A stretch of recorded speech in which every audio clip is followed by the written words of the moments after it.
Hello friends, ఇవాళ అయితే సొరకాయ కర్రీని ప్రిపేర్ చేసుకుంటున్నాను.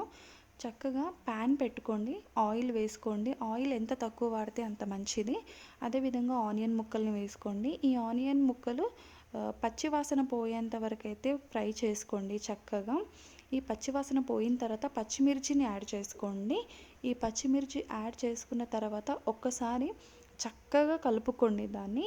అండ్ ఇది ఇలా ఆయిల్లో వేసుకున్న తర్వాత ఏదైతే పచ్చిమిర్చి ఆనియన్ ఉందో గోల్డెన్ కలర్లో వచ్చేంత వరకు మనం చక్కగా కలుపుకోవాలి. మనకు అక్కడ అర్థమైపోతుంది. గోల్డెన్ కలర్లో వచ్చిన తర్వాత మనం అల్లం వెల్లుల్లి పేస్ట్ అయితే వేసుకోవాలి. ఈ అల్లం వెల్లుల్లి పేస్ట్ కూడా పచ్చివాసన పోయే వరకు కలుపుకోవాలి, లేదంటే మనం తినేటప్పుడు అల్లం వెల్లుల్లి పేస్ట్ యొక్క ఫ్లేవర్ తెలుస్తూ ఉంటుంది. సో పచ్చివాసన పోయే వరకు కలుపుకున్న తర్వాత 1 స్పూన్ కారం అయితే నేను యాడ్ చేసుకుంటున్నాను. అలాగే పసుపు, ఉప్పు, ఆ తర్వాత ధనియాల పౌడర్. నా రెసిపీస్లో ఇవి తప్ప ఇంకా వేరే బయట మసాలాలు ఏవి కూడా నేను వేయడానికి ఇష్టపడను. అండ్ నా రెసిపీస్ ఎవరైతే ఫాలో అవుతున్నారో వాళ్ళు వెయిట్ లాస్ అవ్వడానికి, డైట్లో ఉన్న వాళ్ళకి చాలా బాగా యూజ్ అవుతుంది.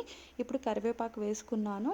సో ఈ కరివేపాకు కూడా ఇందులో మంచి హెల్తీ బెనిఫిట్ కాబట్టి, హెల్త్కి చాలా మంచిది కాబట్టి కరివేపాకు కూడా వేసుకున్నాను. దీనివల్ల కూడా మనకి యూజ్ ఉంది.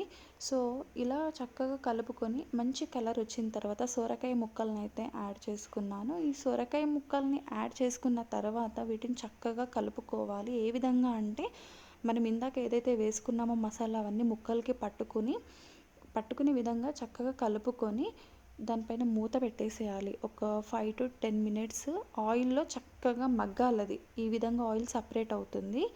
ఈ విధంగా ఆయిల్ సపరేట్ అయిన తర్వాత 1 గ్లాస్ వాటర్ని అయితే నేను ఖచ్చితంగా యాడ్ చేసుకుంటాను. ఈ రెసిపీయే కాదు, ప్రతి రెసిపీలో నేను యాడ్ చేసుకుంటాను.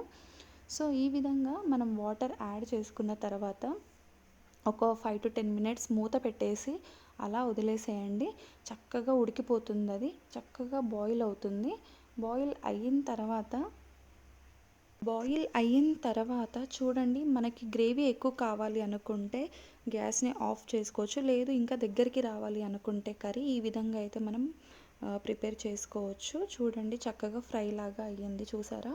సో ఈ విధంగా అయితే మీరు నా వంటల్ని ఫాలో అవ్వండి. వీడియో నచ్చితే లైక్ చేయండి, షేర్ చేయండి, సబ్స్క్రైబ్ చేయండి. Thank you.